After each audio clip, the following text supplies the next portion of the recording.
Hello Mark, I'm Vivian. My student number is S0341001. I Have a Dream by Martin Luther King Jr., delivered on August 28, 1963 at the Lincoln Memorial, Washington, D.C.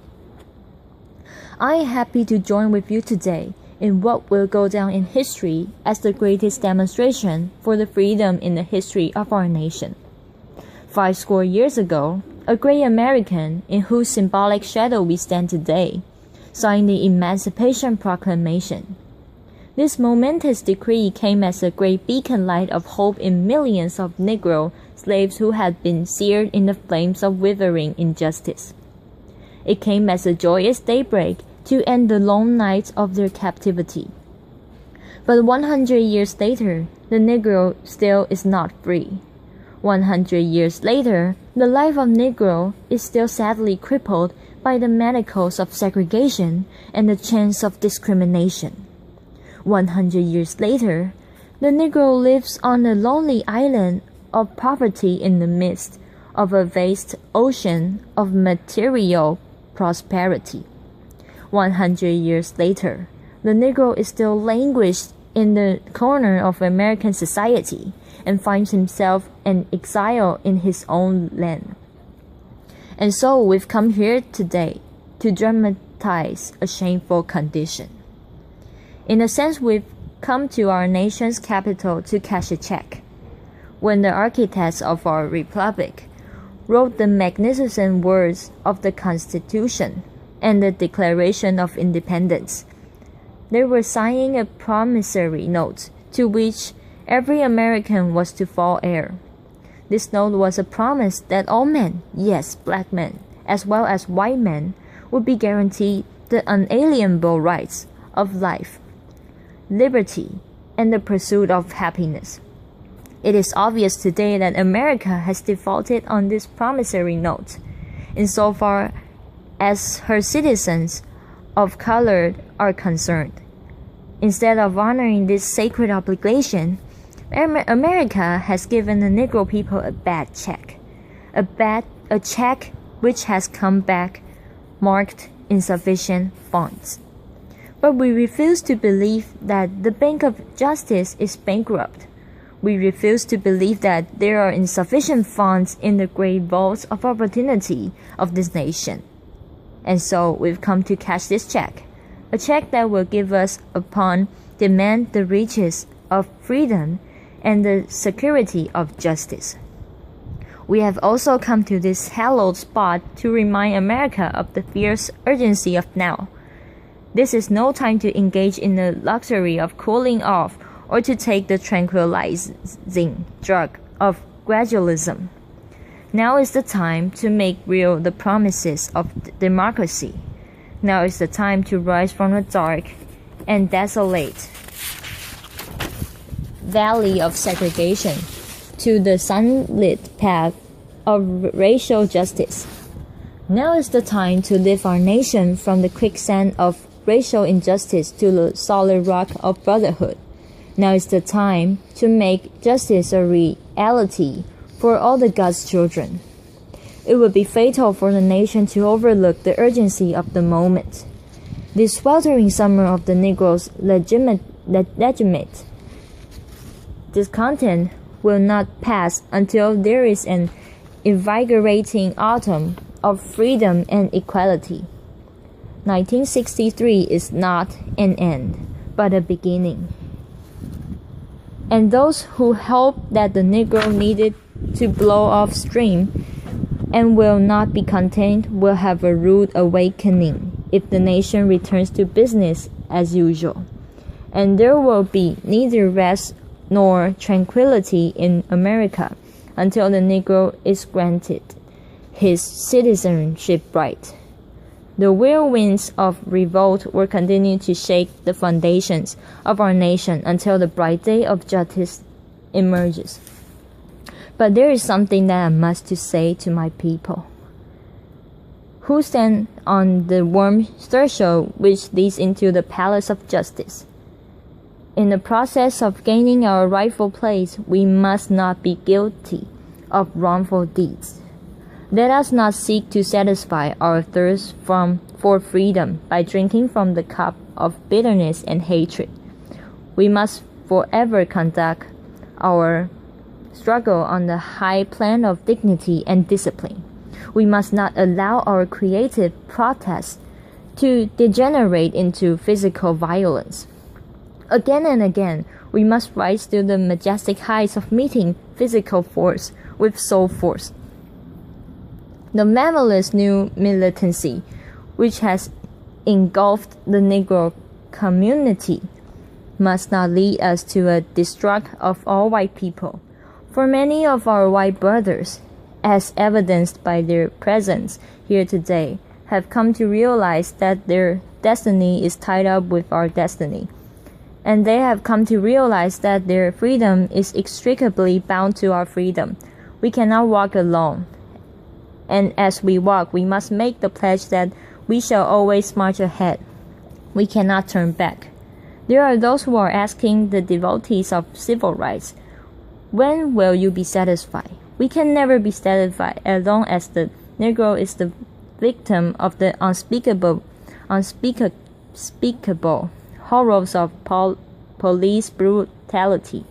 We can never be satisfied as long as our bodies, heavy with the fatigue of travel, cannot gain lodging in the motel of the highways and the hotels of cities. We cannot be satisfied as long as the Negro's basic mobility is from a smaller ghetto to a larger one. We can never be satisfied as long as our children are stripped of their selfhood and robbed of their dignity by sign stating, "For whites only." We cannot be satisfied as long as a Negro in Mississippi cannot vote and a Negro in New York believes he has nothing for which to vote. No, we are not satisfied, and we will not be satisfied until justice rolls down like waters and righteousness like a mighty stream. I am not unmindful that some of you have come here out of great trials and tribulations. Some of you have come fresh from narrow jail cells, and some of you have come from areas where your quest for freedom left you battered by the storm of persecution and staggered by the winds of police brutality. You have been the veterans of creative suffering. Continue to work with this faith that unearned suffering is redemptive. Go back to Mississippi, go back to Alabama, go back to South Carolina, go back to Georgia, go back to Louisiana, go back to the slums and ghettos of our northern cities, knowing that somehow this situation can and will be changed. Let us now not wallow in the valley of despair. I say to you today, my friends. And so even though we face these difficulties of today and tomorrow, I still have a dream. It is a dream deeply rooted in the American dream. I have a dream that one day this nation will rise up and live out the true meanings of its creed. We hold these truths to be self-evident, that all men are created equal. I have a dream that one day on the red hills of Georgia, the sons of former slaves and the sons of former slave owners will be able to sit down together at the table of brotherhood.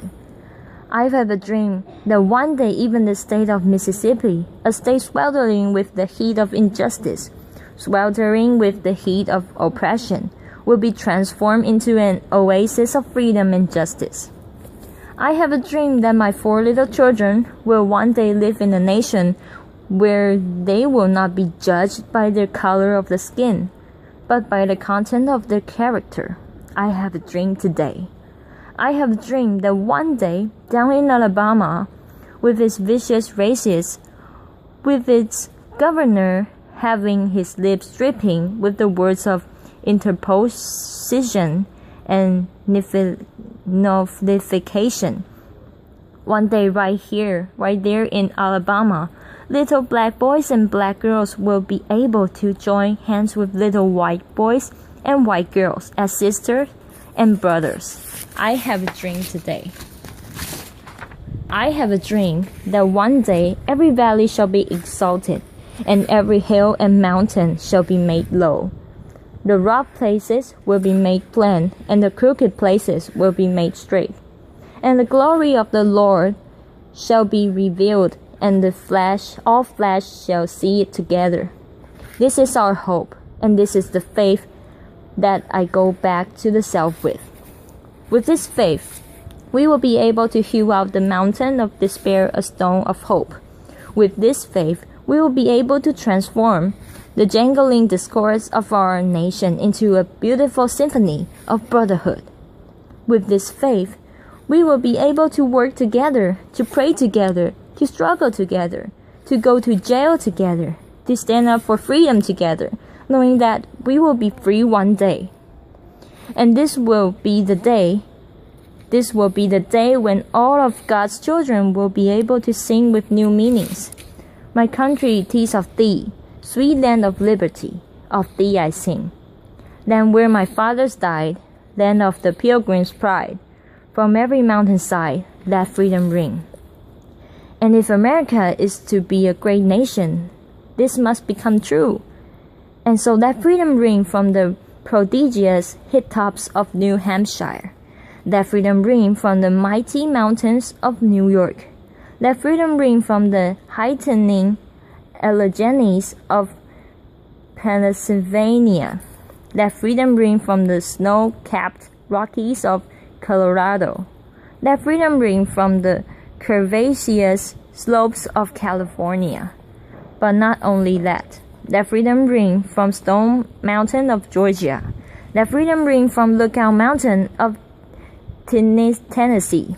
Let freedom ring from every hill and molehill of Mississippi. From every mountainside, let freedom ring. And when this happens, and when we allow freedom ring, when we let it ring from every village and every hamlet, from every state and every city, we will be able to see that day when all of God's children, black men and white men, Jews and Gentiles, Protestants and Catholics, will be able to join hands and sing in the words of the old Negro spiritual. Free at last, free at last. Thanks God Almighty, we are free at last.